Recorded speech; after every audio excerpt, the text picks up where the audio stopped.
Cours. Donc, aujourd'hui, comme je vous disais, on va s'intéresser à l'identité, mais davantage à l'identité sociale. Donc, dans un premier temps, on va faire un petit retour sur le questionnaire que vous aviez à faire lors du dernier cours.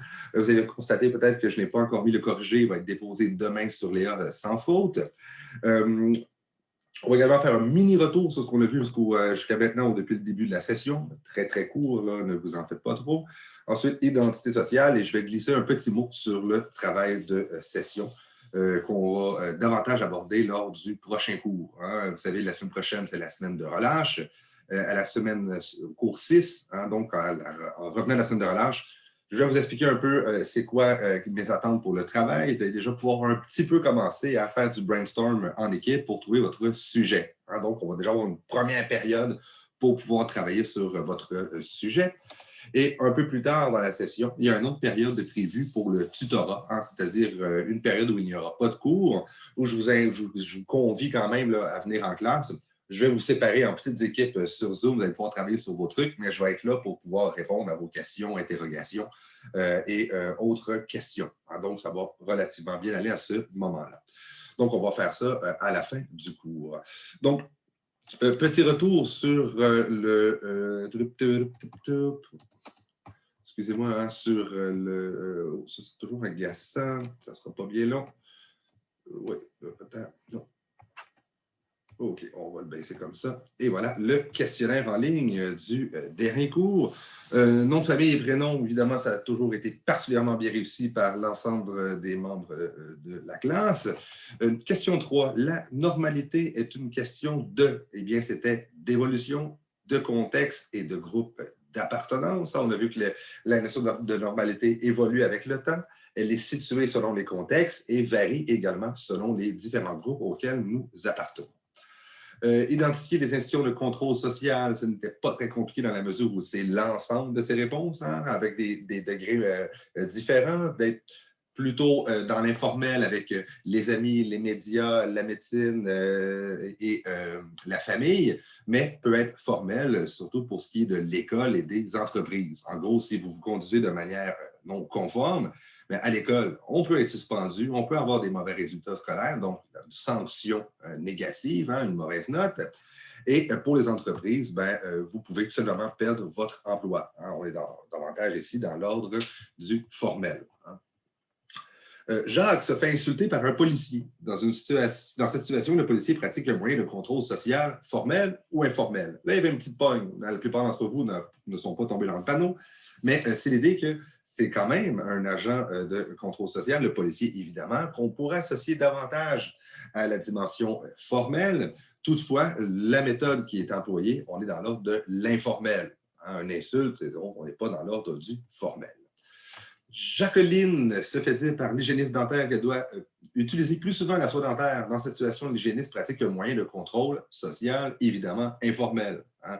Il n'y a pas de loi écrite qui indique cet élément-là. On est davantage dans l'informel. On sait quand même que c'est mieux pour sa santé, évidemment, mais on est davantage dans l'ordre de l'informel. Perspective qui souligne qu'il n'y a aucune ligne de conduite reconnue par l'ensemble de la société et les individus ont tendance à adopter des comportements jugés anormaux. On est dans l'anomie de Durkheim. Hein, vraiment, quand on accuse, disons, le dysfonctionnement total de la société, on est davantage dans une analyse ici qui est durkheimienne de l'anomie.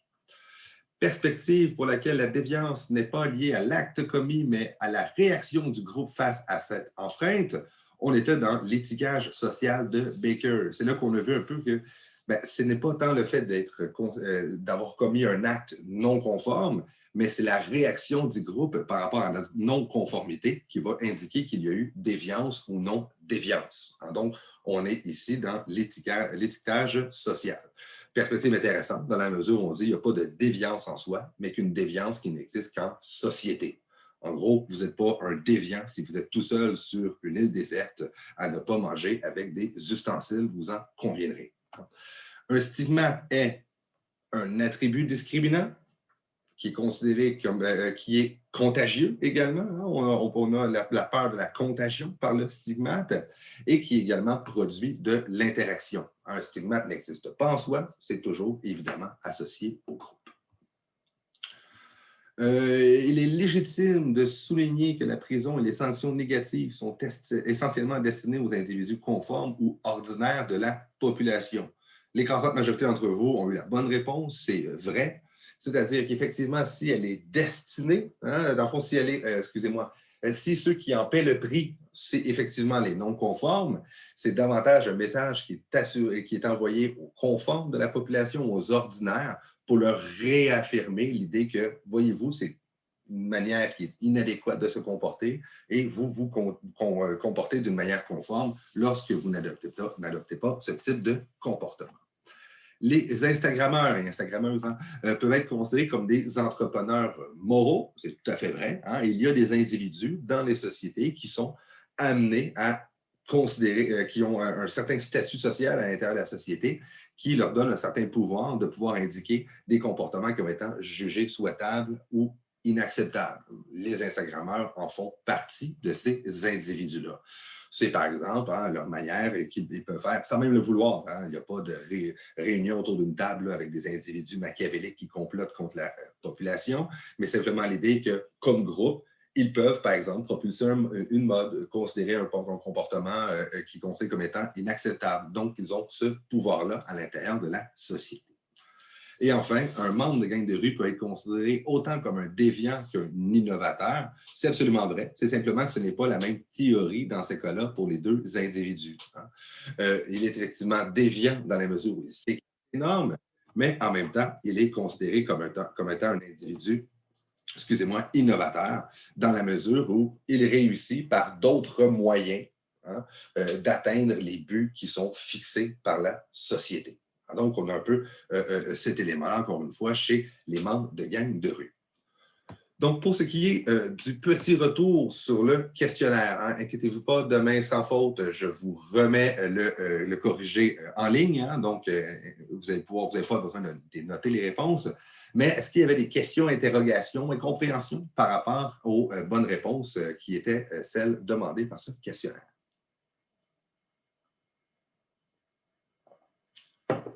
Silence radio total, hein, donc j'en conviens que ça a quand même été assez bien compris par tout le monde.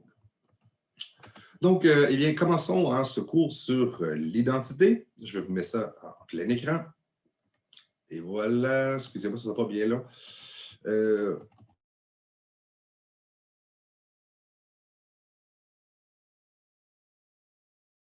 Mystérieuse, je me suis mis en sourdine. Donc, cours sur l'identité sociale. On va aborder un petit peu la perspective intersectionnelle, mais on va davantage l'aborder dans le cours qui est directement consacré au genre et aux autres identités. Excusez-moi. Voilà, on va revenir un peu plus tard là-dessus dans la session. Ce qu'on a vu jusqu'à maintenant, eh bien, c'est que la culture, ce n'est pas un vide. Hein? Les éléments de la culture sont porteurs de sens. Hein? La signification associée aux éléments de la culture, ils sont communément partagés par l'ensemble des membres du groupe. La culture, elle se transmet par socialisation, primaire, secondaire. On a vu également que la socialisation n'est pas uniforme, hein? Elle est différenciée. En gros, les deux gros éléments qui vont différencier la socialisation, c'est surtout la classe sociale et le genre des individus. En gros, vous êtes à l'intérieur de la même famille, que vous soyez un petit garçon ou une petite fille, vous n'avez pas la même éducation, la même socialisation. Donc, la variable genre a énormément d'influence. Et par exemple, deux femmes dans l'intérieur de la même société, mais n'appartenant pas à la même classe sociale, vont également avoir une socialisation qui est différenciée. La culture que l'on intériorise par socialisation prend la forme d'un habitus culturel chez les individus, une manière particulière, intériorisée de voir, d'interpréter et de se conduire dans le monde. Et les individus, lorsqu'ils ont bien intériorisé, lorsqu'ils ont été bien socialisés, appréhendent, si on veut, cette réalité qui est surajoutée, hein, quelque part, sur les individus biologiques que nous sommes, comme une réalité qui va de soi. Il n'y a pas de remise en question hein, profonde de cet élément-là. On a vu également que lorsque les individus intériorisent une culture par la socialisation, ça donne une identité particulière à ce groupe-là. On va revenir plus tard sur la notion d'identité. Ça permet une compréhension, une solidarité qui est accrue entre les membres. Hein. Les membres qui sont issus de la même culture ont davantage tendance à s'entraider que des individus qui sont de groupes culturels différents. Les éléments de la culture sont également utilisés comme des marqueurs sociaux d'appartenance, hein, des éléments que l'on porte sur soi, notamment pour se distinguer, mais ça peut également être l'accent, le type d'alimentation, le type de consommation, mais de manière plus classique, l'apparence physique avec les vêtements sont autant de marqueurs sociaux d'appartenance, hein, dans le fond, qui font que j'appartiens à un groupe et on se reconnaît entre nous de cette manière-là. Donc, les trois grandes fonctions de la culture, c'est l'appartenance à un groupe, le fait de pouvoir se reconnaître entre membres du même groupe et le fait de pouvoir se distinguer des autres, tout simplement. Donc, on retient essentiellement ces trois grandes fonctions associées à la culture. Donc, voici, c'était pour le petit retour que j'ai fait en 3 minutes et demie sur ce qu'on a vu à peu près depuis le début de la session. Définition ici très canonique, hein, très officielle de l'identité. Qu'est-ce que l'identité au point de vue sociologique? Ben, c'est l'ensemble des références sociaux, subjectifs et matériels par lesquels l'individu se définit lui-même et est reconnu par les autres. Hein. Lorsqu'on parle de références sociaux, c'est par exemple notre profession. C'est quoi ton emploi? C'est quoi ton statut social? Hein, souvent, c'est associé à un salaire, mais également l'ethnicité. On va revenir là-dessus un peu plus tard dans la session. Subjectif, parce qu'il n'y a pas juste des étiquettes sociales, mais il y a également les éléments qui sont davantage à l'intérieur de l'individu, hein, les groupes d'intérêt, les loisirs, et également matériels, hein, les différents passeports, les diplômes que l'on possède. Donc, l'ensemble des référents sociaux, subjectifs et matériels par lequel un individu se définit et est reconnu socialement. On va revenir un peu plus tard là-dessus pendant la séance, mais c'est un peu l'idée qui, moi, je trouve toujours un peu étonnante. Hein? Il y a les identités sociales, en gros, avant de vraiment aborder le vif du sujet, c'est tout ce qui fait en sorte que quand vous ne connaissez pas quelqu'un, vous avez déjà pas mal une idée de qui est en face de vous. Hein? Par exemple, vous voyez un étranger, comment vous faites pour le classifier? Comment vous faites pour, même si c'est inconscient, hein, qu'on sait que ce n'est pas bien de classifier les individus avant de les connaître, on a toujours cette tendance-là qui est un peu plus forte que nous de vouloir catégoriser les individus, les mettre dans des cases, hein, pour savoir à peu près à qui j'ai affaire. Comment on fait ça habituellement? Ben, c'est par des marqueurs sociaux d'appartenance. Hein. En gros, vous allez peut-être spontanément essayer de faire un repérage physique sur l'apparence de la personne. Hein, quel type de vêtements cet individu-là porte, par exemple. Éventuellement, vous allez dire, ben, c'est quoi son accent? Est-ce qu'il parle comme un gars de Schlager ou il parle comme quelqu'un d'assez sophistiqué qui se rend souvent au Grand Ballet canadien? Hein? Donc, on va voir un peu qu'on va avoir tendance à identifier les individus en fonction de ces étiquettes sociales-là. Moi, une chose que je trouve assez rigolote, hein, c'est par exemple dans les émissions de télé-réalité. Parce que j'aime la télé-réalité, je fais ce que je veux. Eh bien, il y a souvent deux étiquettes qui sont souvent utilisées. C'est l'identité par rapport à l'âge et l'identité professionnelle. En gros, on va mettre Maude, 24 ans, technicienne en loisirs. Hein, vous pouvez inventer l'âge et le métier qui vous intéresse. Mais si vous regardez l'écrasante majorité des émissions de télé-réalité, on ne sait pas c'est qui. Ce n'est même pas important dans l'émission non plus. Mais on va toujours avoir ces éléments-là. Le genre, on le voit, hein, parce que souvent, c'est assez visuel à ce niveau-là. Mais également l'âge et le travail. Est-ce qu'il y a d'entre vous qui ont écouté Occupation double? C'est clair que oui, parce qu'il y a des codes d'écoute, ça ne marche pas si personne n'écoute ça. Moi, j'écoute ça, parce que je trouve ça très intéressant au point de vue sociologique. Deuxièmement, je trouve ça très divertissant. Et troisièmement, ça rentre également dans la catégorie qu'on appelle le hate watching. Hein, ça va un petit peu dans ces trois catégories-là. Et vous serez quand même étonnant de voir pourquoi est-ce qu'on parle de son métier. À la limite, l'âge, bon, je peux comprendre là, une émission de dating. Peut-être que l'âge est important. On a vu d'ailleurs la dernière saison qu'il y en avait une qui ne voulait... Ceux qui n'écoutent pas Occupation double, vous pouvez nous rejoindre en 10 minutes, ça ne sera pas bien long. Quand même assez rigolo d'avoir que dans la dernière saison, il y avait justement, je vous parlais au dernier cours, de l'homogamie. Hein? Le fait qu'on a des règles pour s'agencer à l'intérieur d'un couple, l'âge en est un, absolument, l'homme est en moyenne 2 ans plus vieux que la femme dans la majorité des couples, hein, une fois devenus adultes. Eh bien, c'était un des gros problèmes qu'il y avait justement nadé, hein, dans la dernière saison. Elle voulait camoufler son âge. Pourquoi elle camouflait son âge? D'une part, elle savait que les gens étaient plus jeunes, considération donc associée à l'homogamie. Je vais me retrouver tout seul en fonction des règles sociales d'homogamie pour former mon couple, mais également, on va voir que c'est une étiquette sociale.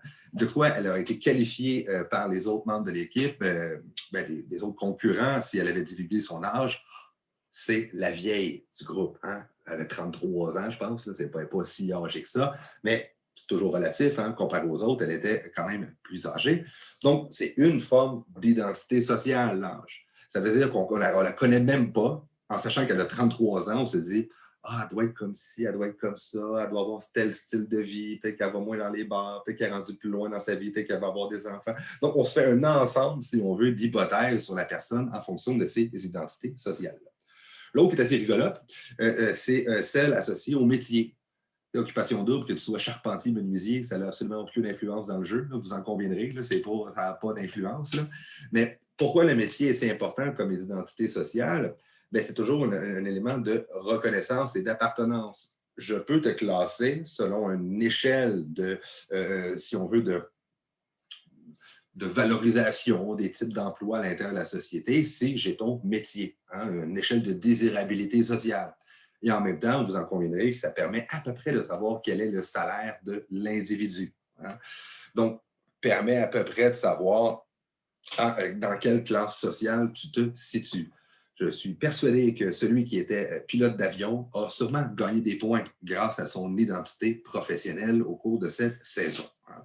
Donc, on voit un peu cette identité sociale-là, même si on se dit non, c'est important, nous, on veut rencontrer les gens, il ne faut pas juger les individus avant de les avoir connus, c'est plus fort que nous. On a tendance à essayer du moins de repérer des éléments associés aux identités sociales des individus. Des fois, c'est bien, c'est positif. Hein? On est considéré comme élevé sur l'échelle de désirabilité. Des fois, on va voir un peu plus loin dans le cours. On peut être stigmatisé en fonction de nos identités sociales également. Donc, c'est un peu un arme à double tranchant, ces fameuses identités sociales. Donc, c'était ma petite parenthèse d'introduction sur Occupation double. Hein. Si vous avez d'autres commentaires à faire sur Occupation double, je suis toujours preneur.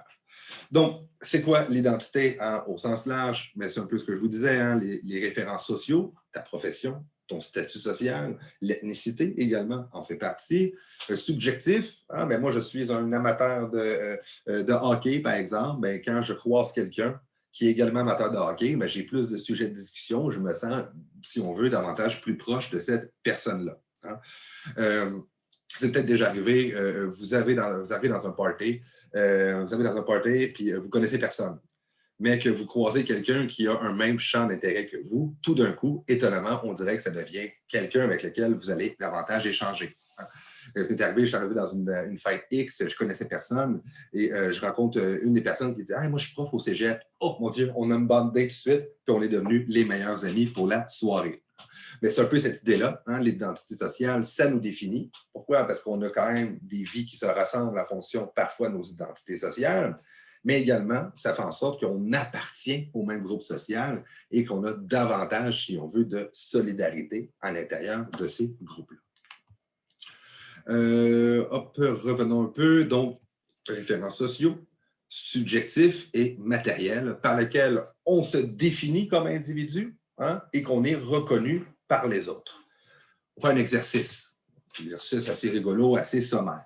J'aurais besoin d'une volontaire, il n'y aura rien de louche, inquiétez-vous pas, qui va se produire, mais juste quelqu'un comme ça là, qui dit « Ah, ouais, voilà. » Sinon, je vais nommer... Moi, je peux être volontaire. Super, Camille est volontaire. Tu peux ouvrir ton micro. Si je te demandais de te définir brièvement. OK. Ben, même si je l'ai fait dans à peu près toutes les cours à date, là, je pense que les filles vont commencer à me connaître pas mal. Ben, j'aime les animes, la culture japonaise. J'ai beaucoup de piercing et de tatouages. Puis j'ai fait des sushis pendant 5 ans. Pas mal ça. Super. Et là, parce qu'ils te connaissent, c'est pour ça que ça chie un peu mon exemple, à vrai dire. Mais tu avais quand même quelques éléments identitaires au point de vue subjectif, comme on a vu, hein, des loisirs, des intérêts qui, peut-être qu'il y a d'autres dans la classe, ils disent hey, je tripe, moi aussi, c'est le manga japonais, genre, il me semble qu'on devrait parler après le cours. Donc, on a déjà un peu ces éléments d'identité sociale-là. Et peut-être même que certaines, je ne pense pas, mais on dit ouais, ceux qui tripent sur les mangas japonais, ils sont comme ça, ils sont comme ça. On a comme des idées déjà préfaites sur ces fameuses identités-là. Mais si on avait été, disons, caméra fermée, ben, tu m'aurais dit sûrement, ben, je suis une fille on va dire 19 ans, je lance un au hasard comme ça, là, qui étudie en soi. Là, voyez-vous, les éléments par lesquels on est amené, qu'on se définit, c'est véritablement toujours des catégories associées aux identités sociales. Puis c'est plus fort que nous, en quelque part, hein, parce qu'on n'a pas d'autre manière tant que ça de se définir. Puis on va voir un peu plus tard que, surtout dans le cours destiné à la diversité culturelle, que toutes les identités sociales ont une histoire. Hein? Donc, ça ne veut pas rien dire, ça a une signification. On va revenir plus tard sur le cours de l'identité sociale. Pas trop traumatisé par ton expérience, Camille, ça a bien été? Good, super, c'est bon. Donc, identité sociale, c'est vraiment par laquelle on se définit et on est reconnu par les autres. Camille l'a bien démontré, on n'a pas seulement une identité, hein? On a, si on veut, plusieurs identités. C'est-à-dire que nous sommes des êtres que l'on nomme poly-identitaires. Hein? Poly pour plusieurs, comme dans polygone, évidemment, et identitaire comme dans identitaire. Donc, on a des identités personnelles, on va finir plus tard, civiles. Hein? Civil, c'est celle associée à l'âge et également au sexe biologique. On a également les identités sexuelles, les identités de genre, les identités professionnelles, les identités familiales, à quelle famille j'appartiens. On voit aujourd'hui, c'est beaucoup moins important que ce l'était auparavant, mais auparavant, on se définissait essentiellement par notre famille. Et l'identité religieuse, aujourd'hui, encore une fois au Québec, beaucoup moins important l'identité religieuse. National également, quel pays appartenez-vous, quelle province appartenez-vous, culturel et de groupe, hein, les différents groupes d'appartenance auxquels on est associé. Également, pour l'identité nationale et culturelle, c'est assez rigolo. Hein? Je ne sais pas si vous savez, mais les Français nous appellent les Canadiens. Et pour beaucoup, ça fait « je ne suis pas Canadien, je suis Québécois hein? ». Donc, on voit un petit peu que déjà, cet exemple-là amène l'idée que c'est quand même plus que juste un nom que l'on attribue aux individus. Hein? Il y a quelque chose, si on veut, qui est de très fort associé à l'identité. Donc, ces différentes l'identité, c'est un peu l'idée qu'on a plusieurs identités, puis le gros travail de l'individu, c'est de trouver une cohérence entre toutes les différentes identités qui nous composent. Hein? Donc, on va revenir un peu plus tard là-dessus. Donc, ces fameuses identités-là, elles sont multiples. L'individu est composé de l'ensemble de ces fameuses identités. L'individu, comme on voit un peu, on a vu un peu depuis le début, on est à l'intérieur de plusieurs groupes, on s'inscrit à l'intérieur de plusieurs groupes, on est à la fois femmes étudiantes insérées à l'intérieur d'un groupe d'âge, mais également à l'intérieur d'un ensemble de groupes d'intérêt. Hein. Donc, on est inscrit à plusieurs de ces groupes-là. Et un seul groupe ne pourrait pas simplement nous définir. On est vraiment cette espèce d'amalgame de ces différentes identités sociales-là qui nous composent. Également, comme on avait vu avec la socialisation, l'identité, elle est dynamique. Vous n'êtes pas la même personne que lorsque vous aviez 14 ans. Hein. La socialisation, hein, le fait d'avoir vécu des expériences va également modifier votre identité. La personnalisation, hein, l'agencement particulier qu'on va faire des différents éléments auxquels on a été exposés au cours de notre socialisation va également modifier notre identité. Et l'identité est énormément modifiée lors des fameuses crises identitaires. Crise identitaire, vous connaissez la plus classique d'entre tout, évidemment, c'est la fameuse crise d'adolescence, qui est un peu surévaluée, là, vous en conviendrez, mais quand même, c'est vraiment le moment où on prend véritablement des distances par rapport à notre cadre familial. Hein, ça veut dire que je ne suis plus uniquement la personne qui s'inscrivait à l'intérieur de ma famille, avec les normes, avec les... Bon, voilà. Je me fais autre de cet élément de socialisation, si on veut, antérieur. Hein, donc, la crise identitaire, elle est très forte au moment de l'adolescence, mais également au cours de la vie des individus. Hein. Par exemple, les pertes d'emploi, hein, chez certains individus un peu plus âgés, ce sont vraiment des moments de remise en question. De qui je suis si je ne suis plus tel élément. Hein, le passage à la retraite.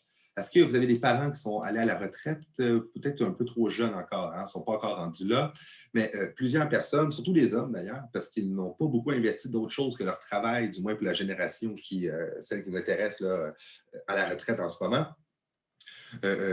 beaucoup ont vécu des crises identitaires, beaucoup de dépression, beaucoup d'anxiété également, parce que d'avoir passé sa vie à se définir en fonction de son emploi, hein, ah, t'es qui, toi? Ben, moi, je suis avocat.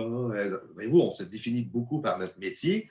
Eh bien, ces individus-là, du jour au lendemain, se retrouvent sans leur métier, sans cette identité-là qui, tout au long de leur vie, les a profondément marqués, les a profondément définis en fonction d'eux-mêmes, mais également dans le regard des autres. Moi, j'ai fait une recherche sur les personnes âgées dans le temps que j'étais encore étudiant à la maîtrise. J'avais été payé pour faire une recherche, faire des entrevues, et j'ai interrogé de mémoire 24 personnes entre 65 et 92 ans. Et le tiers environ des répondants, les personnes qui ont bien voulu participer à mon entrevue de 2 heures que je faisais avec eux là, chez eux, ont vécu un moment de dépression à la suite du passage à la retraite. Ils disaient, ben là, je me suis défini comme avocat toute ma vie. Du jour au lendemain, je ne suis plus qui je suis. Hein? Mais c'est ça également que sert les identités sociales. Ça rassure également l'individu. Hein? C'est-à-dire que je ne me remets pas en question en permanence, à savoir la fameuse question existentielle, qui suis-je? Les différentes identités sociales, absolument, sont suffisantes. Je suis un avocat, mais également dans le regard des autres. Hein, beaucoup n'apprécient pas, par exemple, le fait de se faire considérer comme étant un retraité. Parce que quand je vous dis retraité, qu'est-ce qui vous vient spontanément à l'esprit comme qualificatif, comme adjectif d'un retraité? C'est quoi un retraité? Un vieux.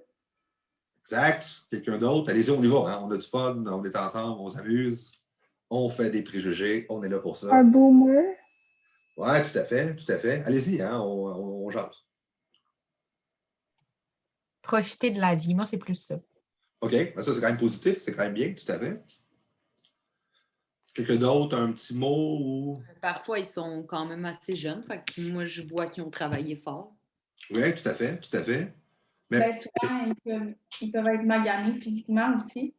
tout à fait. Mais c'est un peu l'idée, hein, quand je vous dis, on va faire un peu plus tard sur l'assignation identitaire, mais quand je vous dis un mot qui est une catégorie sociale, retraité, c'est une case qu'on invente, mais on a toutes des images déjà un peu préfaites sur ces catégories-là. Hein.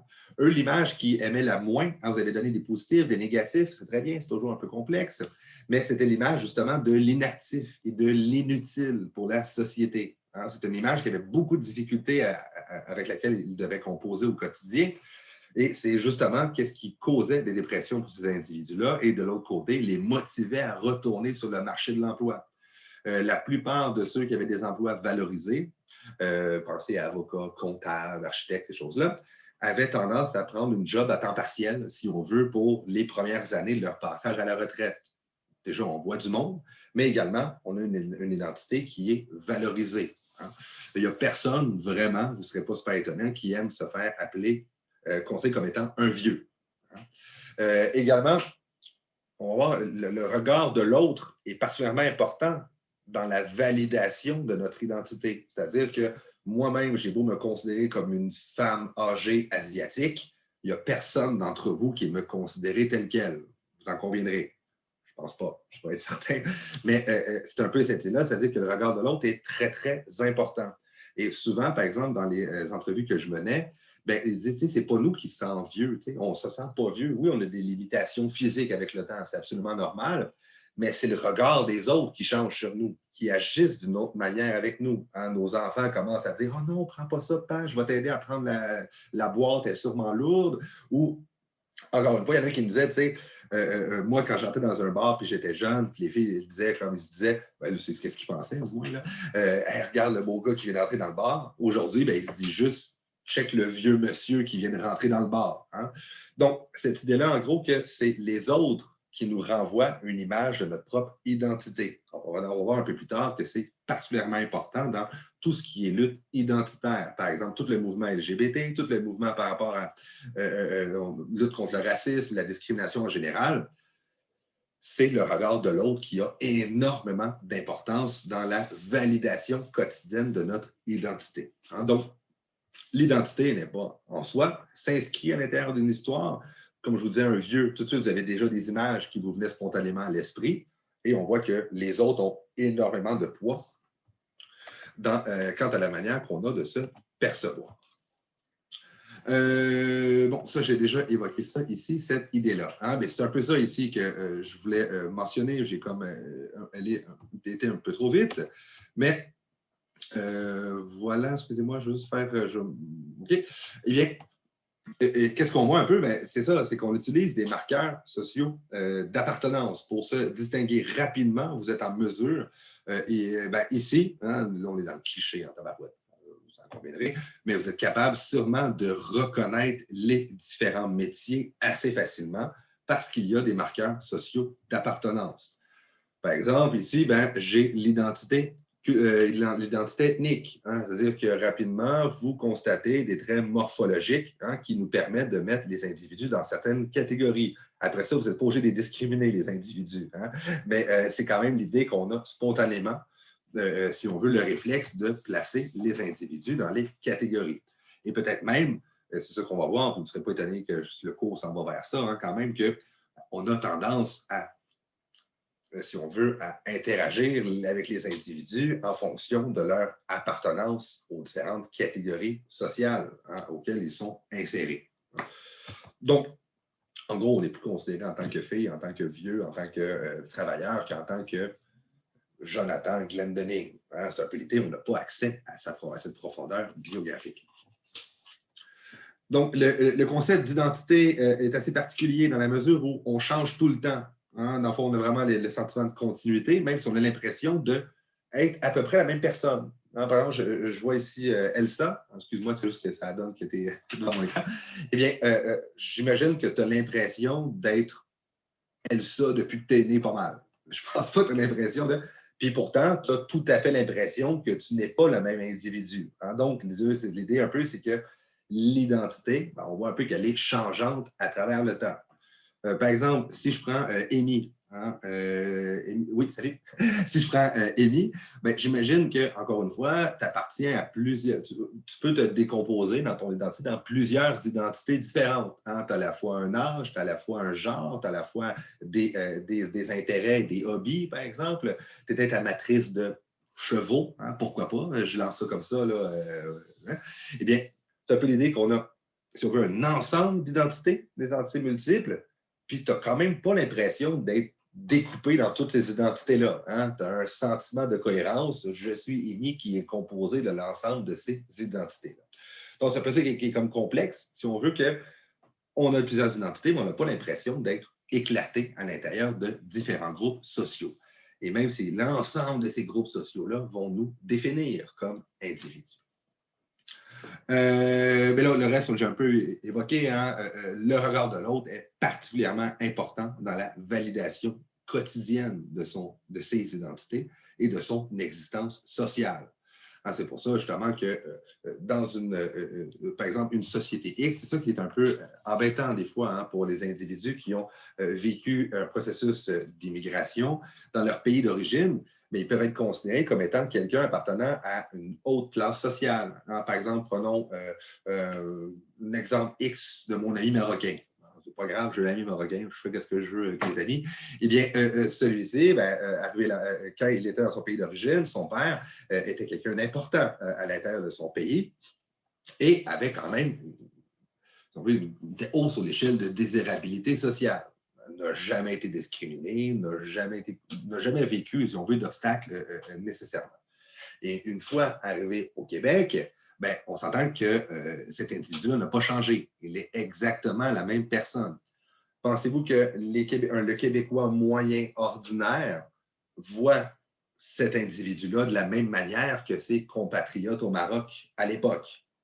Absolument pas. On voit encore une fois cette idée-là de les autres, le regard des autres a énormément d'importance sur la manière qu'on a de se percevoir et et d'être reconnu comme un individu à l'intérieur de la société. Hop. Excusez-moi.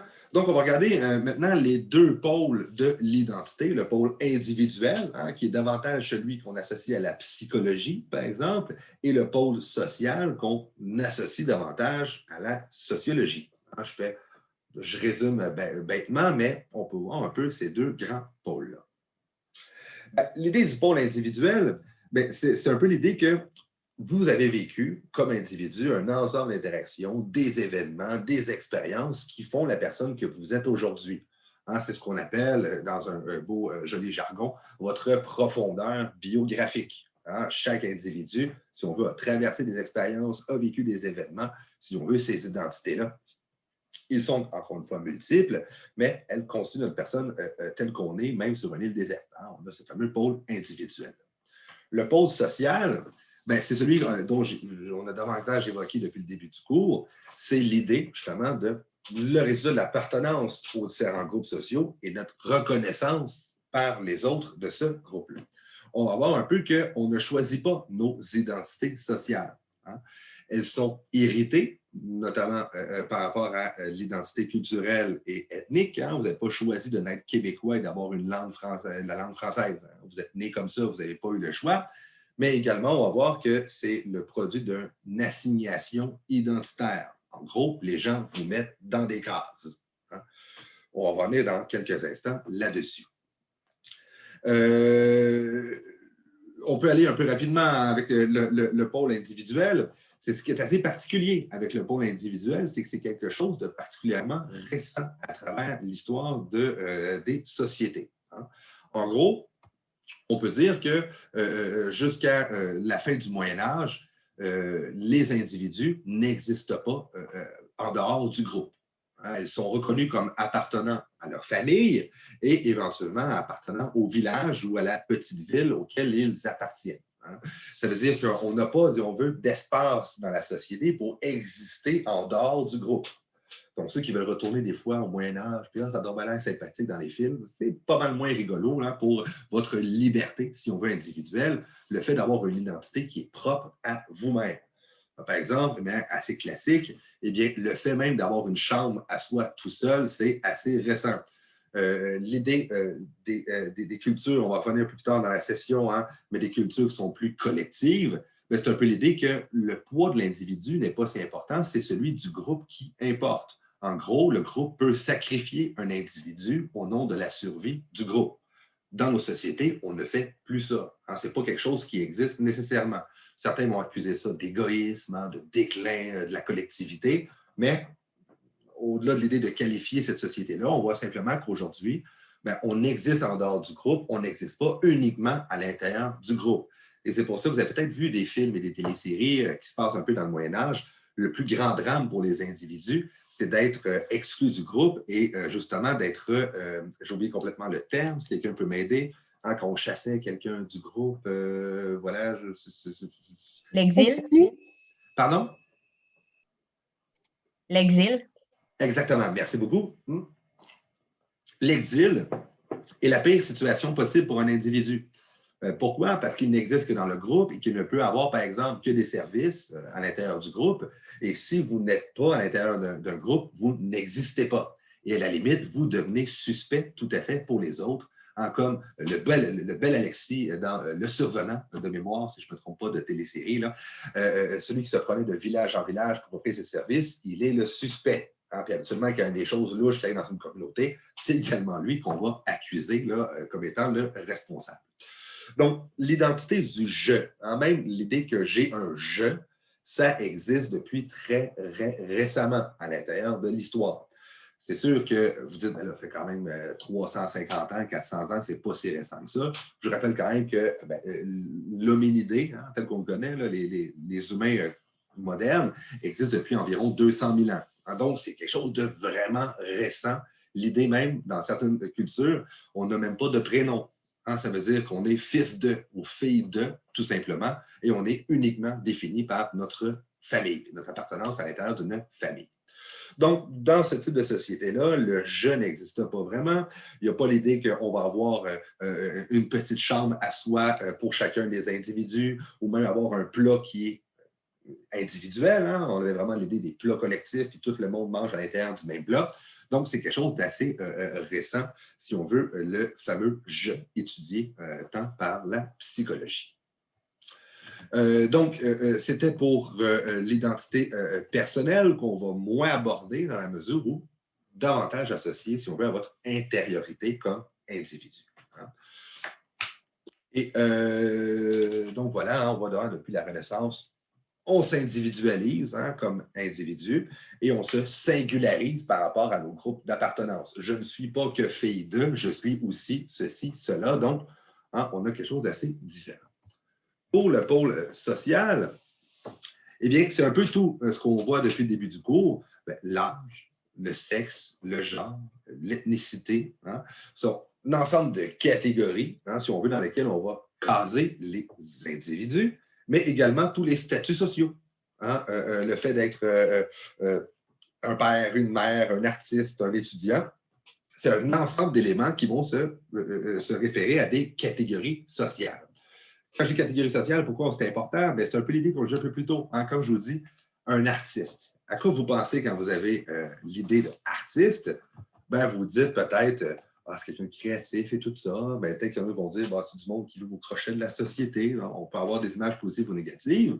Mais en tant que future technicienne en hygiène dentaire, si je vous dis, le prochain client qui s'en vient est un assisté social ou un BS. Est-ce que vous avez des images positives qui vous viennent en tête, par exemple, liberté par rapport à l'organisation de son horaire? Pas tant que ça. Hein? Donc... Ben, moi, j'avais une story time à dire. Là. Ah, vas-y, Amy, vas-y. OK. Ben, moi, je travaille genre dans une pharmacie, puis c'est le coin de BS. C'est le coin vraiment très pauvre. Et moi, j'ai vraiment une mauvaise perception des gens BS parce qu'ils sont vraiment méchants, bizarres. Puis, en tout cas, ils n'ont pas de classe. Puis même leurs enfants, ils n'ont pas de classe. Bref. C'est tout. Pour ce beau témoignage, c'est un peu l'idée, c'est-à-dire qu'on a des catégories, on a des espèces d'images qu'on se fait des populations et qu'on va voir un peu plus tard, ça enclenche des fois des prophéties auto-réalisatrices, c'est-à-dire le fait d'avoir ces images-là dans notre esprit fait en sorte qu'on va finir par les traiter de cette manière-là et qu'ils vont finir par se conformer à l'image qu'on se fait de ces individus. Et quand tu dis pas de clair, je sais que bon, on jase, c'est un peu l'idée, là, mais c'est toujours par rapport à ta classe d'appartenance à toi, si on veut. Hein? Ce n'est pas en soi, si on veut, qu'ils n'ont pas de classe, mais c'est en fonction de l'habitus culturel, probablement, de ton groupe d'appartenance. Hein? Si on veut, l'idée de pas de classe, c'est sûrement par rapport au langage, par rapport à la gestuelle, par rapport à la manière de demander de l'aide ou des choses comme ça. Donc, on voit un peu que c'est toujours relatif, ces éléments-là. Et c'est pour ça que je vous disais plutôt c'est par rapport, toujours associé par rapport à nos groupes sociaux d'appartenance. Puis même par rapport à notre dernier cours sur la déviance n'existe pas en soi, elle existe uniquement en fonction de la réaction des membres du groupe.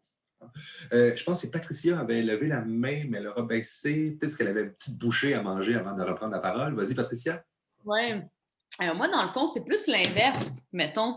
Je ne sais pas si ça a l'air con, là, mais moi, mettons, je travaille en restauration, puis ceux qui ont moins d'argent, c'est ceux qui sont plus généreux puis qui demandent des choses plus gentiment que ceux qui ont plein d'argent qui pensent que c'est acquis, que je vais t'emmener ça, je vais te donner ça, je vais faire ci, je vais faire ça. Genre, c'est sûr, ça dépend peut-être du travail, tu sais, de la place différente, mais moi, c'est comme plus l'inverse. On dirait que ceux qui ont... Oui, on a un peu l'image qu'ils peuvent être un peu suffisants, un peu... l'expression en français ne me vient pas spontanément à l'esprit, mais entitled, hein, le fait de se savoir appartenir à un groupe social privilégié qui fait en sorte que les individus doivent automatiquement un respect envers nous. Oui, peut-être que vu que moi, je suis serveuse, eux autres, c'est comme plus... fait que moi, je suis la merde, puis tandis que ceux qui sont pas riches, qui n'ont pas vraiment d'argent, puis tout, on dirait qu'ils sont plus... Ben, c'est un bon exemple. Hein? Par exemple, c'est ça l'idée de l'assignation identitaire. Ces individus-là, en fonction de leur classe sociale d'appartenance, leur identité sociale, te voient toi arriver, remarquent des marqueurs sociaux d'appartenance, jeune fille qui est ici à mon service dans la mesure où tu dois avoir un habit ou quelque chose qui t'identifie comme étant un membre du personnel, automatiquement, ils vont te considérer d'une certaine manière, pas parce qu'ils connaissent Patricia Tellier, mais en fonction des identités sociales qu'ils ont repérées et qui sont considérées comme étant moins valorisées que les leurs, du moins dans leur esprit. Hein. Donc, c'est toujours cette idée-là, si on veut, en groupes sociaux, on se construit des images des différents groupes d'appartenance aux différentes identités sociales et on va interagir en fonction de nos préjugés, stéréotypes, et qui peuvent être positifs ou négatifs. Hein. Préjugés, stéréotypes, ce n'est pas nécessairement négatif ou positif, mais c'est un peu l'idée que je voulais vous amener avec cet élément-là, c'est-à-dire que, bien, les identités sociales, ce n'est pas quelque chose que l'on choisit. Hein? C'est-à-dire que c'est quelque chose qui est attribué par les autres lors de l'interaction sociale. Souvent, hein, je vais revenir un peu à l'exemple d'Amy un peu plus tard. Hein? Je garde ton exemple en tête, mais c'est un peu l'idée que lors des interactions, c'est ça qu'on va essayer de décoder. Dans quel groupe social d'appartenance tu appartiens, mais ça va être, par exemple, les vêtements, la manière de s'exprimer, la manière de demander de l'aide, qui va être considérée comme étant moins socialement valorisée à l'intérieur de certains groupes sociaux. Donc, l'identité sociale, c'est un peu tout ça. C'est toutes les étiquettes que l'on porte sur soi et qui font en sorte que les individus vont nous reconnaître en fonction de ces étiquettes-là. Après ça, on peut se tromper. Hein, ça veut dire que moi, je peux très bien m'habiller en quelqu'un de la haute société, de voler les marqueurs sociaux d'appartenance à un groupe qui est autre. Hein, je peux très bien faire ça.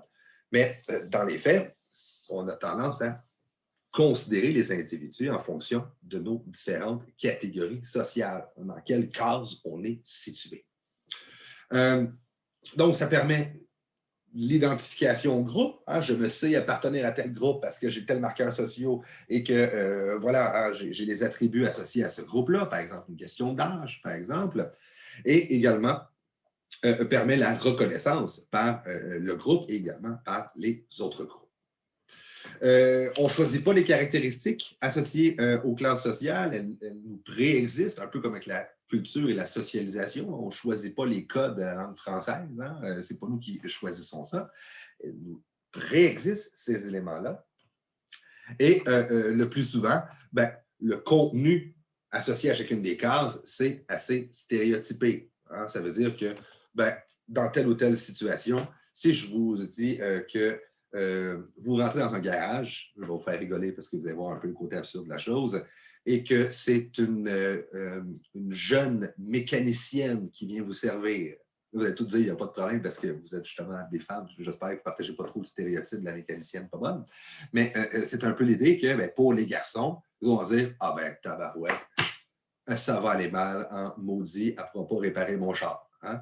C'est-à-dire que l'image, si on veut, qui est associée culturellement à une personne qui est jeune et de genre féminin dans l'intérieur de certains milieux sociaux, va être considérée comme ayant plus ou moins de valeur. Hein? Donc, c'est pour ça, on va voir un peu plus tard, hein, l'importance des luttes, par exemple, féministes, par exemple, des luttes pour la fin de la ségrégation, des luttes antiracistes, c'est l'idée de défaire les stéréotypes, de déconstruire, si on veut, hein, l'assignation identitaire qui est faite sur les individus. Hein, donc, on a un peu ce truc-là assez particulier avec les identités sociales, toutes les étiquettes que l'on porte et par lesquelles on est reconnu par les autres, étiquettes plus ou moins valorisées en fonction des individus qui nous côtoient ou qui vont nous juger tout simplement. Et ça, c'est toutes des choses qu'on a évoquées pas mal, hein, mais par exemple, je vais dans les marqueurs sociaux hyper clichés. Hein, je suis dans le cliché aussi ici aujourd'hui. Vous voyez cette personne-là. Hein? On va faire un jeu, le jeu de la catégorisation et de l'assignation identitaire. La catégorisation, c'est quoi? C'est l'existence de cases. Vieux, jeune, médecin. Vous voyez un peu l'idée. Hein? Les cases existent. L'assignation, c'est le travail que nous, on fait comme individus de mettre les gens à l'intérieur d'une case. Comment on fait ça? Ici, c'est le jeu auquel on va s'adonner. On va simplement remarquer les marqueurs sociaux d'appartenance. Qu'est-ce qui nous permet de mettre tel individu dans telle case? Marika, je te prends comme première concurrente du jeu de la catégorisation et de l'assignation identitaire. La première case en haut à gauche. Hein? Qu'est-ce que tu vois comme marqueurs sociaux d'appartenance? Quelque chose qui fait en sorte que tu peux mettre un individu éventuellement dans une case. Je dirais quelqu'un qui a fait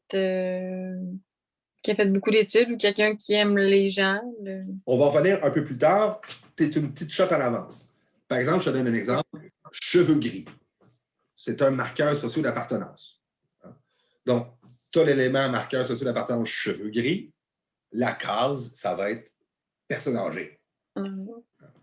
Et on va peut-être même penser que cette personne-là est meilleure qu'un jeune médecin. En raison de ses cheveux gris, on va postuler qu'elle a plus d'expérience, même si ce n'est pas nécessairement le cas, évidemment. Qu'est-ce que tu as d'autre comme marqueurs sociaux d'appartenance?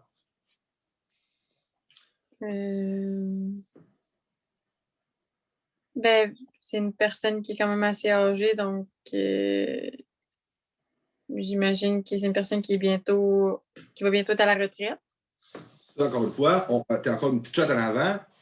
On va le faire ensemble, celui-là, puis après, tu vas pouvoir faire la shot d'après, mais tu vas voir, il faut juste s'adapter au terme, tout simplement. Cheveux gris, lunettes, stéthoscope et sarrau. C'est vraiment des objets, le part du temps, ou vraiment des éléments, si on veut, que ton regard peut faire sans, après faire le chemin, ça veut dire ceci. Hein? C'est vraiment juste l'idée, qu'est-ce que moi je reconnais rapidement? Et avec ces marqueurs sociaux d'appartenance, tu vas mettre les gens dans la case vieux, dans la case professionnelle valorisée. Pourquoi? Elle a un stéthoscope et elle a également un sarrau, cette personne-là. Hein? Et ensuite, c'est là qu'on voit qu'on fait le travail en fonction de nos stéréotypes et nos préjugés qui sont positifs ou négatifs. Tu as déjà toute l'image sûrement de qui est cette personne-là en fonction de ce qu'on a vu rapidement.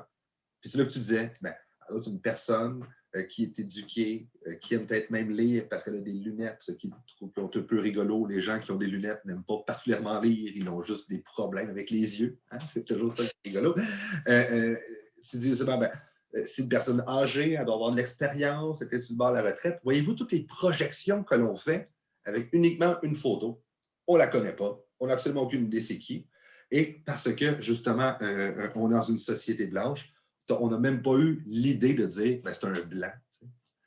Mais si j'étais dans un pays, par exemple, au Gabon, il aurait dit peut-être c'est un médecin blanc tout de suite en partant. T'sais, on voit déjà, il y a des catégories qu'on voit moins, hein, parce que, justement, ce n'est pas des saillants, ce n'est pas des éléments que l'on remarque en contexte. Une autre volontaire pour le jeu de l'assignation et de la catégorisation identitaire.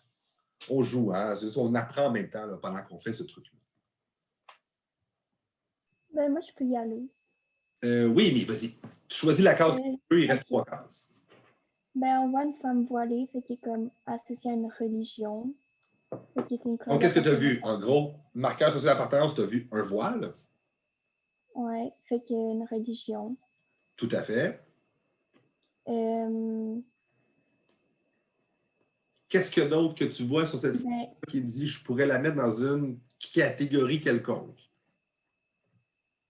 Elle a l'air quand même jeune, fait qu'elle est peut-être dans la trentaine. Peut-être une maman. Possiblement. Et également la couleur de la peau. Hein, on se dit que ça doit être une jeune femme arabe, peut-être musulmane dans la mesure où elle a le fameux hijab. Hein, donc, on a un peu cette idée-là. En interaction, tu vas peut-être être amené à agir de manière, comme tout le monde, hein, je parle, parce que là, c'est toi qui participes, tu vas peut-être être amené à agir différemment, favorablement ou défavorablement, hein, avec cette personne-là, en fonction des marqueurs sociaux d'appartenance, par exemple. Donc, comme Émile soulignait, on a des marqueurs sociaux. Ici, on avait le voile, l'apparence du visage, on va dire, pour ce qui est de l'âge, mais également le teint de la peau, qui fait en sorte qu'on va mettre l'individu dans une case. Elle a fait, comme on fait tous les individus, par ce processus-là de l'assignation identitaire, prendre des marqueurs sociaux pour définir la situation et les mettre à l'intérieur de cases. Et c'est absolument normal. Hein? Puis Amy, elle n'a pas rien fait de négatif, elle n'a pas discriminé la personne. C'est vraiment le travail de l'assignation identitaire. Est-ce que j'ai un autre participant?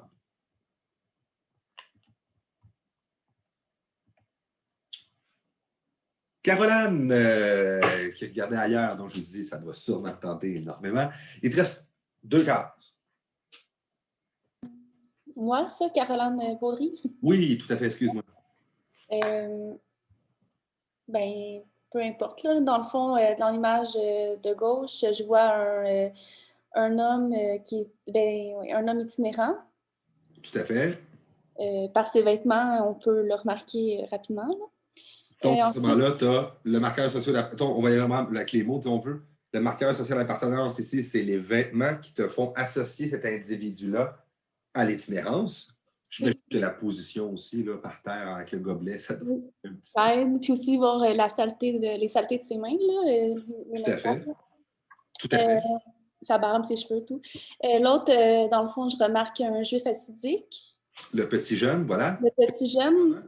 Puis, dans le fond, l'image, elle parle. Là, dans le fond, c'est 2 groupes qui se font regarder de travers, là, dans le fond, parce qu'ils sont différents de la norme.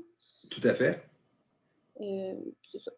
Et le marqueur social d'appartenance, c'est la kippa, évidemment, pour le jeune garçon. Et les boudins. Puis les boudins, là, je ne sais pas comment ça a un nom. Mais... Je pense que ça s'appelle boudin, tout simplement. Oui, OK. Et si je fais les jeunes, ben, le dernier, les fameuses broches, le plus cliché, si on veut, avec les broches, mais également le fameux visage. Hein. Et c'est ce qui est un peu étonnant avec les marqueurs sociaux d'appartenance, c'est que, par exemple, je ne sais pas si vous savez que c'est absolument interdit de se déguiser en policier. Je ne sais pas si vous savez ça. Ce n'est pas légal, mais actuellement, c'est écrit, genre, si on a des déguisements d'Halloween, ça paraît assez que ce n'est pas un vrai habit de police. Pourquoi? Parce qu'en raison de l'évaluation qu'on fait de la situation, on va se dire, ben, c'est un vrai policier, donc je vais écouter tout ce que cet individu-là va me dire, dans certaines limites, évidemment, dans la mesure où on va dire, ben, il y a les marqueurs sociaux associés à un poste d'autorité. À ce moment-là, il est absolument un policier. Et ça m'est arrivé des situations assez particulières. Hein, je prenais le métro, et là, des fois, ça me déstabilise. Hein. Par exemple, j'étais dans le métro, il y avait une personne itinérante qui était bien habillée et qui demandait de l'argent.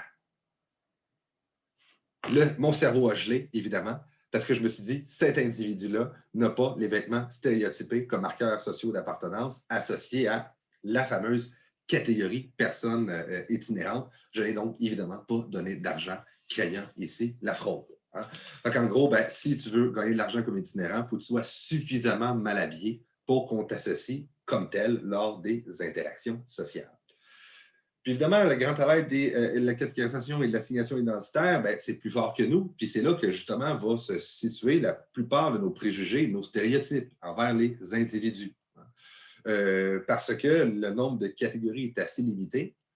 Des fois, ben, les gens, ça rentre tout simplement pas à l'intérieur. Hein? Par exemple, moi, je fais du lavage à la maison et je dois ranger les vêtements de ma copine. Vous avez une diversité de vêtements qui est assez étonnante pour un garçon. Alors, moi, j'ai des chandails à manches longues, des t-shirts, des chemises, des pantalons et des shirts. Il me faut 5 endroits de rangement pour ranger l'ensemble de mes affaires. C'est ça le travail de l'assignation identitaire. Je prends mon t-shirt, je dis ceci est un t-shirt, hein, marqueur social d'appartenance, et ça serait un t-shirt, et je le mets à l'intérieur d'une case. Et le grand, malheureusement, enjeu que j'ai quand je range les vêtements de ma copine, c'est qu'il n'y a jamais assez de cases, si on veut, pour l'ensemble des vêtements que je dois ranger. Les vêtements, c'est genre, ça a l'air d'une shirt, mais en même temps, c'est un petit peu court. C'est-tu vraiment une paire de shirts ou les vêtements, c'est un haut, c'est un t-shirt, c'est une blouse, c'est une chemise, c'est-tu... Et c'est ça le grand travail, si on veut, de l'assignation identitaire. C'est ce que je fais quand je fais je range des vêtements et je mets à l'intérieur d'une case. Et on voit un peu que ben, souvent, on se trompe lorsqu'on fait de l'assignation identitaire et qu'on peut, à tort, si on veut, mettre l'individu à l'intérieur d'une case qui n'était pas nécessairement celle qui convenait le mieux à cette situation-là. Et c'est là un peu qu'on revient avec le truc de comment est-ce qu'on fait hein, quand on est en interaction. Mais c'est un peu l'idée, quand on est en présence des autres, qu'est-ce qu'on fait? On cherche à obtenir de l'information à son sujet. On essaie de définir la situation. Qu'est-ce qu'on fait? Caractéristiques morphologiques, son identité sexuelle, son identité de genre, son âge, hein. Mais également le style de vêtements, la coupe de cheveux même qu'il y a. Donc, par le regard seulement, on a accès à l'habitus culturel de l'individu et un ensemble d'identités ethniques, sexuelles, de genre et d'âge. Donc, on va identifier la situation. La manière de s'exprimer également. Encore une fois, on va aller avec l'habitus, la manière de s'exprimer au point de vue verbal, au point de vue gestuel, la manière de bouger directement. Ça relève, encore une fois, dans les yeux de l'autre, qui nous sommes en interaction. Et c'est ça, on appelle un peu des saillances. Qu'est-ce qui sort de l'ordinaire qu'on va identifier comme étant pertinent lors de l'interaction? Et c'est un peu ça que vous faites probablement lorsque vous rentrez dans une salle de classe ou dans un bar X et vous cherchez le futur prétendant qui sera le vôtre. Mais comment vous faites concrètement? Est-ce que vous allez rentrer discuter avec l'ensemble des garçons ou des filles qui se retrouvent à l'intérieur du bar parce que vous vous dites « je dois connaître la personne avant de la juger ». Est-ce que c'est vraiment comme ça que l'on fonctionne au quotidien? Je serais étonné quand même, vous en conviendrez. Vous faites, comme je fais, comme tout le monde fait également, de l'assignation identitaire. Ça veut dire que je vais dans un bar, puis admettons que bon, on va dire que je ne connais pas vos goûts, là, ça serait un peu bizarre de prendre vos exemples, là, mais admettons que moi, je cherche un garçon, on va dire. Soyons. Ouais. Eh bien, je cherche un garçon. Moi, je suis quelqu'un plutôt réservé qui aime le piano. C'est pas vrai, en tout, j'invente des affaires. Mais là, je vois un gars avec les cheveux longs, bouclés, avec une grosse barbe comme ça, qui a un manteau de cuir, écrit, mettons, fuck you en cuir sur son manteau. C'est peut-être pas la première personne que je vais aller voir. Hein? Pourquoi? Mais parce que je fais dans ma tête à moi, j'ai une image stéréotypée de la personne qui serait mon futur conjoint. Je vais justement utiliser uniquement les marqueurs sociaux d'appartenance pour mesurer la pertinence de rencontrer cet individu-là. Après ça, admettons que je trouve un individu avec un petit col roulé, j'invente des choses, hein, je m'invente des styles, avec un petit col roulé, puis tout ça, puis qui boit un petit verre de drink sophistiqué dont un nom ne me vient pas automatiquement à l'esprit.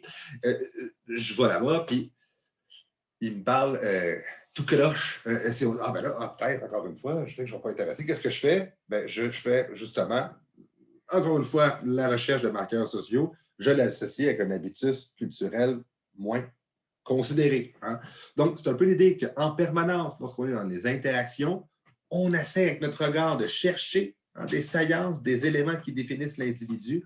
On va le mettre à l'intérieur des petites cases et on va déjà avoir jugé cette personne-là. Et c'est le grand truc qui est dommage, en quelque part, en société, c'est que dans l'ordre de la discrimination et de l'exclusion sociale, c'est directement ça, évidemment, vous en conviendrez, qui est impliqué. Et c'est ça qui va potentiellement vous arriver comme hygiéniste dentaire plus tard. Quand vous allez voir la personne rentrer, vous n'allez pas voir c'est la personne qui fait beaucoup de bénévolat, qui est très gentille avec les écureuils du quartier. Non, vous allez voir une femme âgée qui porte un tailleur, donc elle doit être riche. J'invente des affaires encore, qui s'exprime bien, puis tout ça. Puis vous allez voir que même plus fort que vous n'allez pas agir de la même manière avec ces individus-là en fonction de leur appartenance sociale qui, du moins, vous pensez auquel elle appartient. Hein. De la même manière, par exemple, quand vous allez passer votre entrevue pour être engagé, est-ce que vous allez arriver habillé en jogging puis en T-shirt troué?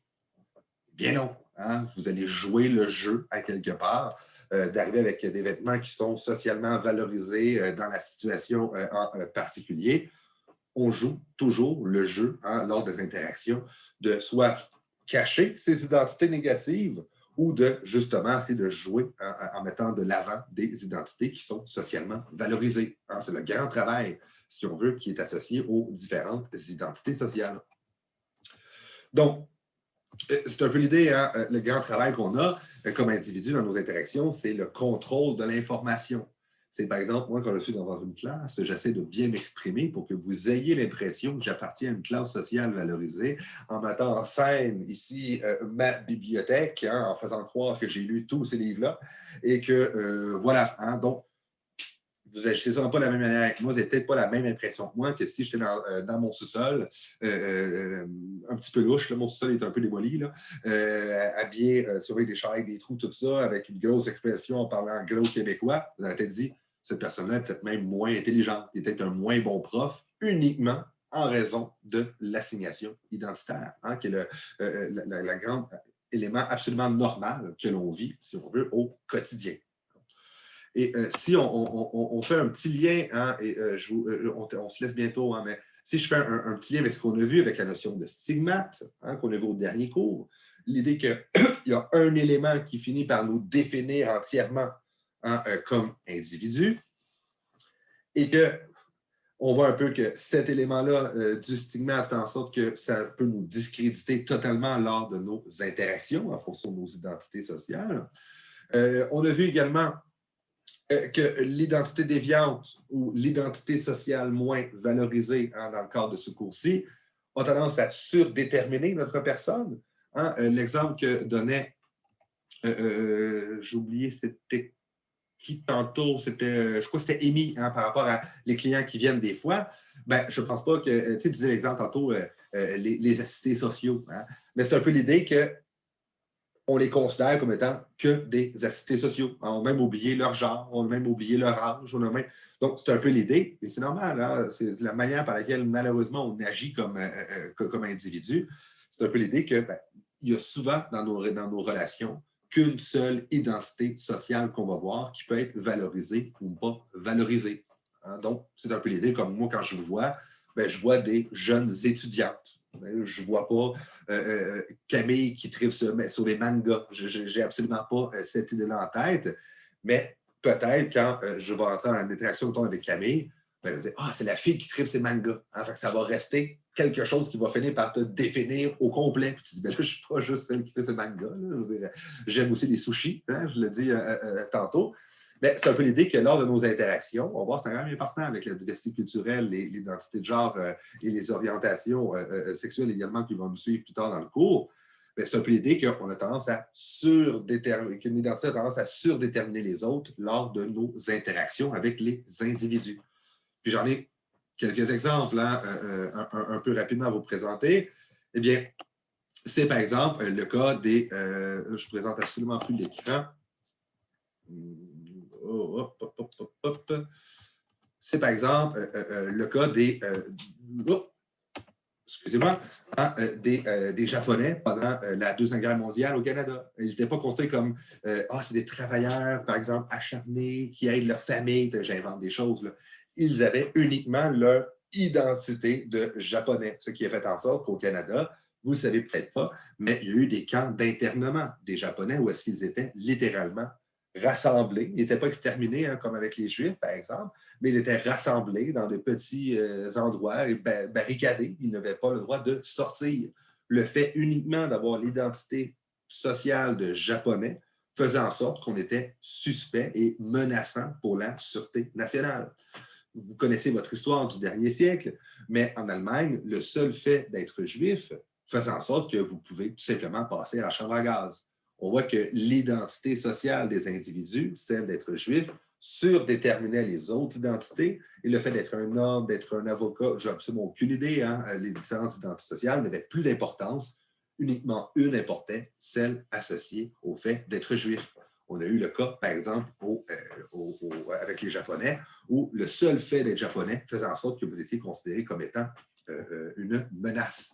Même chose avec les différentes communautés autochtones. Hein. Vous savez un peu ce qui s'est passé dans l'histoire. On va revenir là-dessus dans le cours associé à ça, mais ils sont absolument terribles qu'ont vécu les Autochtones. Le seul crime qu'ont commis les Autochtones, c'est d'être autochtones. C'est tout simplement cette idée-là. Et qui faisait en sorte que, par exemple, pendant des années, on a mis en place des pensionnats, hein, parce qu'on allait chercher les jeunes autochtones dans leur famille.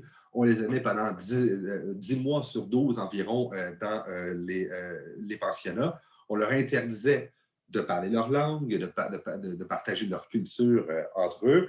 Donc, on faisait un travail de socialisation secondaire, non pas pour tuer l'individu, mais pour tuer l'Autochtone à l'intérieur de l'enfant. Et c'était les mots même qui étaient employés à l'époque. Il faut tuer l'Indien dans l'enfant. Hein, le terme indien péjoratif à l'époque était utilisé. Là, vous voyez un beau travail de socialisation secondaire. C'est exactement le même individu avant et après sa sortie des pensionnats autochtones. On voit que ce n'est plus le même individu. Le seul fait d'avoir des traits, des marqueurs sociaux associés au fait d'être autochtone était considéré comme étant suspect et qu'on en avait évidemment effacé ces éléments-là. Même chose également avec le profilage racial. vous ne serez pas étonné que moi, si je me là, c'est un peu embêtant avec le couvre-feu, mais dans des situations ordinaires, si je me promène avec une grosse voiture de luxe à 3 heures du matin dans une banlieue de Montréal, quels sont les risques que je me fasse arrêter par la police? Zéro comme dans Ouellet. Hein? Bon, on voit quand même, on va revenir là-dessus, j'ai des belles statistiques là-dessus, que, par exemple, si vous êtes un Afro-Québécois, vous avez 10 fois plus de chances d'être interpellé par la police. Qu'est-ce que fait le policier dans ce travail-là? Oh, je repère les marqueurs sociaux. Oh, voiture de luxe. Oh, je vois un jeune homme noir. Je fais dans ma tête à moi le lien égal gang de rue. Je dois arrêter cet individu-là. Hein? Donc, encore une fois, ici, un travail d'assignation identitaire. J'ai regardé la situation, j'ai pris les marqueurs sociaux, je l'ai mis à l'intérieur d'une case qui n'est pas socialement valorisée, qui va amener à la discrimination. Donc, on a un peu l'idée hein, des hasards sélectifs et prévisibles des contrôles policiers aléatoires. Alors, si vous êtes un jeune homme arabe et que vous traversez les douanes de Montréal, c'est drôle à quel point que le hasard finit par vous tomber dessus. Je ne me fais jamais arrêter pour douane. Même chose hein, avec ici, par exemple, à ceux qui sont sans emploi, qu'on va tendance à avoir uniquement cette identité-là. Même chose également avec les populations arabes ou musulmanes. Souvent, même on fait souvent le lien entre les deux. C'est pas parce que tu es arabe que tu es musulman. Musulman est une religion. Hein. Arabe, c'est une identité culturelle. Et savez-vous où se retrouve la majorité des musulmans dans le monde? En Asie du Sud-Est. Donc, ce n'est absolument pas dans les pays arabes. Donc, encore une fois, ici, nuance. Les personnes âgées, encore une fois, on va tendance à être des conseils qui agissent de telle ou telle manière en raison de l'assignation identitaire. Donc, on a tous ces éléments-là. Et également, j'ai pris l'image de la jeune fille, excusez-moi, asiatique. Hein? Quel est le préjugé associé aux Asiatiques? Sont bons en sciences, sont bons en mathématiques. Hein? Ce n'est pas tout le temps négatif, mais quand même, être un jeune Asiatique mauvais en mathématiques, ça devient pratiquement louche comme situation. Hein? Donc, on voit, c'est un peu ça l'idée, c'est que les identités sociales, c'est toutes les étiquettes que l'on porte sur nous, qui nous définissent comme personnes et dans le regard des autres, et qu'on va être dans l'interaction considérés en fonction de nos identités sociales, repérables grâce aux marqueurs sociaux d'appartenance que l'on possède. Excusez-moi, OK, non, je ne veux pas faire ça. On a eu également la même chose hein, avec ça. Ouais, je peux glisser un petit mot hein, avec on pourra revenir un prochain cours là-dessus. Même chose encore une fois par rapport à l'identité sociale qui des fois, on a vu un peu avec Merton dans l'idée que l'identité sociale de celui qui commet le crime est plus importante que le crime qui est réellement commis. Pensez aux différences de traitement qu'on a envers les gens très fortunés qui font de l'évasion fiscale, qui ne sont pas particulièrement poursuivis, et l'article annuel sur les BS à Punta Cana qui fraudent l'impôt. Beaucoup de moyens économiques dirigés vers ceux qui commettent la fraude sur le bien-être social et qui n'est pas estimé à beaucoup d'argent en plus. Hein. Et peu ou pas de moyens entrepris hein, pour les très, très riches qui font de l'évasion fiscale. On voit que l'identité sociale de la personne qui commet le crime est plus importante que le crime qui est réellement commis. La même chose, par exemple, ici avec les consommateurs de drogues injectables versus les pharmaciens. C'était mon objectif quand je voulais faire mon doctorat. J'avais travaillé lors de ma maîtrise sur les consommateurs de drogues injectables, notamment sur les sites d'injection supervisés. Hein, je travaillais là-dessus. Ils se faisaient arrêter par la police, ils recevaient des amendes, ils parfois même recevaient des peines de prison, mais on ne le fait plus maintenant, on leur fait faire des travaux communautaires, qui étonnamment a pour objectif de nettoyer le quartier dans lequel ils sont en train de se faire évincer par des populations plus riches. Mini parenthèse, là, voilà. Donc, on les juge très sévèrement, les consommateurs de drogues injectables hein, qui s'injectent dans la rue et tout ça. Voilà. Et on intervient assez peu sur les pharmaciens qui sont également toxicomanes. Hein. Mon travail à moi, c'était, vous savez que les pharmaciens, il y a énormément de cas, ce n'est pas très publicisé, là, parce que c'est l'ordre des pharmaciens qui gèrent ça, qui consomment des médicaments hein, qui donnent un petit buzz quand même, on s'entend, c'est pas du... qui consomment et qui volent et qui vendent des médicaments hein, sous le manteau. Qu'est-ce que vous pensez qui est la peine pour un pharmacien qui vend des médicaments d'ordonnance sous la table, si on veut, à des, par exemple, l'oxycodone ou des choses comme ça? Hein? Ben, je vous dis tout de suite, le maximum de sentence que ces personnes ont, c'est 6 mois de radiation de l'ordre des pharmaciens. Ils ne vont même pas en prison, ils n'ont même pas de dossier criminel. Hein? C'est une offense uniquement professionnelle. Allez dans la rue, vendez un petit peu de cocaïne pour voir ce qui va se produire. Faites-le pas. Ce n'est pas du tout une incitation à ça. Je n'aurais pas dû formuler ça comme ça. Mais on voit encore une fois que l'identité sociale de la personne qui commet l'action est beaucoup plus importante que l'action réellement qui est commise. Donc voilà, c'était pour ça. Et petit lien vers un des cours qu'on va voir un peu plus tard dans la session. C'est un peu le gros travail qu'on a avec l'identité hein, sur les défis identitaires. Il faut questionner la catégorisation, l'existence même des cases et l'assignation qu'on fait des individus, le fait de mettre les individus à l'intérieur des cases. Les catégories sociales, les différentes cases qu'on a créées pour classer les individus, c'est une réalité qui, c'est quelque chose qui ne correspond pas nécessairement à la réalité sociale. Pensez un peu à moi avec mon désarroi de vouloir ranger les vêtements de ma copine dans les différentes cases de son garde-robe. Il n'y a pas assez de cases pour tout ce qui existe dans la réalité et les cases sont mal construites également. Et c'est le grand mouvement, par exemple, tout le mouvement LGBTQI, ben, c'est justement un mouvement de lutte contre la catégorisation sociale sur l'idée, par exemple, que ben, tu as le choix dans la vie, là, soit tu es homosexuel, soit tu es hétérosexuel, puis il n'y a rien qui existe entre les deux, il y a juste ces deux cases-là.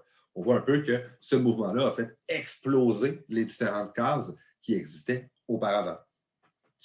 Par exemple, la notion de continuum. Hein, on veut qu'il y ait un pôle, le part à l'autre, même si c'est encore critiqué, mais quand même, on voit qu'il y a une remise en question des différentes cases. Même idée sur les luttes identitaires. Le refus de l'assignation identitaire, le fait d'être associé à une case qui fait en sorte que ça va freiner, par exemple, ma capacité d'action, hein, parce que, excusez-moi, le fait d'assigner des individus à l'intérieur de cases de catégories sociales, c'est aussi une question de hiérarchisation. Hein, on a une échelle de valeur. Hein, dans l'âge, pensez-vous qu'il est plus valorisé d'avoir entre 20 et 35 ans ou d'avoir entre 85 et 95 ans? Les jeunes sont évidemment plus valorisés. Donc, c'est l'idée qu'il y a également une hiérarchie sociale, hein, si on veut, qui se fait lors de la catégorisation sociale, qui se mesure par une capacité d'action sociale, économique et politique moins élevée. Si vous êtes identité dans une case sociale moins valorisée, vous avez souvent moins de poids politique, vos revendications sont moins écoutées, vous avez également accès à moins de moyens économiques habituellement.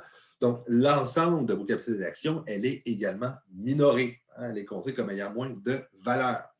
Pendant longtemps, par exemple, l'idée d'être, excusez-moi, aujourd'hui, les choses évoluent quand même, c'est une bonne chose, mais le fait d'être une femme, ce n'était pas nécessairement positif.